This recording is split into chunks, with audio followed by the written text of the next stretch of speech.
How do you start a vlog? And are there any shortcuts to make it easier? Because as you've probably seen, vlogging can be really tough. I've heard many stories of daily vloggers who film all day long, and then they start editing at night into the late hours of the early morning actually, get a little bit of sleep, maybe 5 hours of sleep, and they wake up to start that cycle over and over again. It's a lot of work. They end up making great content.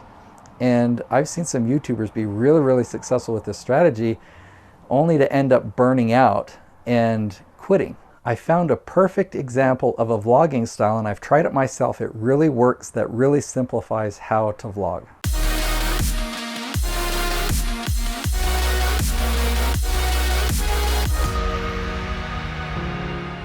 So first I'm going to share with you a strategy that I learned from somebody else. It was an amazing vlog episode, and yet the way that he filmed it really takes the pressure off. You don't have to feel like you're missing out on the fun because you have to talk to your camera the whole time. I think you're going to like that.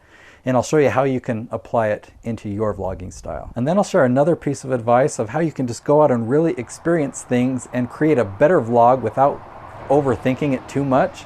And I'll even share a vlog that I created that turned out really well. A channel that you may have come across before. It's a really fun channel. It's called The Bucket List Family. And Garrett Gee, the dad of this family, they did an episode that I learned a lot from in a really cool style of vlogging. Now they went out off the coast of Tonga. They got permission to actually go swim with humpback whales. Now on an epic adventure like this, you could imagine trying to talk to the camera, especially if you're underwater, but just imagine you're doing stuff above ground.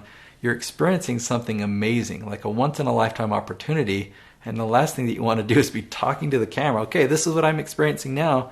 So all he worried about is filming. And of course, underwater, that's all he could do. He just filmed the experience, but then what he does later is awesome. He's sitting on a chair with a surfboard or something behind him, and he recounts what happens. He kind of tells the story of what we're seeing. And so I'm just going to play a little clip of it to give you a sample of how he did that. So when we calmly slip into the water, the first thing we see is the mother humpback whale hanging down below the surface deep. And the baby calf will either hide right underneath its mother, sometimes it'll go right above the nose. And the mother can hold its breath for like 30 minutes, whereas the baby is only holding its breath maybe 5 to 10 minutes. And so the baby will... You're now probably wanting to watch this whole episode, so I won't give any more away. I'll link to the full episode right up here. It's one of my favorites that Garrett created. When I first saw this episode, it just gave me so much freedom about vlogging that I could just capture the moment. If I'm in Yellowstone National Park and I just want to film the animals and not talk out loud because I don't want to scare them away. Like we saw a mama bear and 2 cubs, and I didn't want to have my eyes looking at the screen the whole time or like talking through, oh look at those cubs. I just set it up to where I knew that the camera was filming it and would get in the shot, but I was actually there and I was able to interact with my kids instead of the camera as we were seeing these baby cubs in the wild. It was really cool.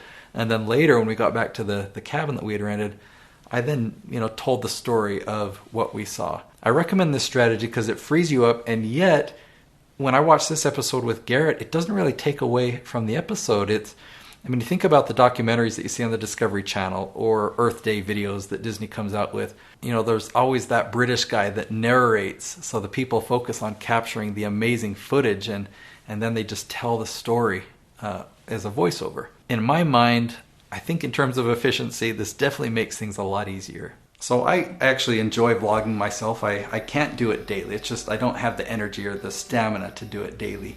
But I have learned some things, and my vlogging has improved over time. And one great thing that's helped is just not to force things. If I try and force something funny to happen or try and force an adventure, it just doesn't work out. And I end up like, I'm not going to post that. But when I just go out and I don't know what's going to happen and I just try new things and something weird happens or somebody says something, it actually makes for a very interesting vlog. A vlog that I've created that I'm kind of the most proud of is when I took a trip to Shanghai. I didn't have any agenda. I'd never been there before.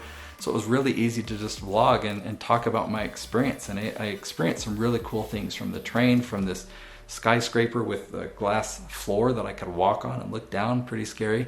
So I recommend checking out that vlog.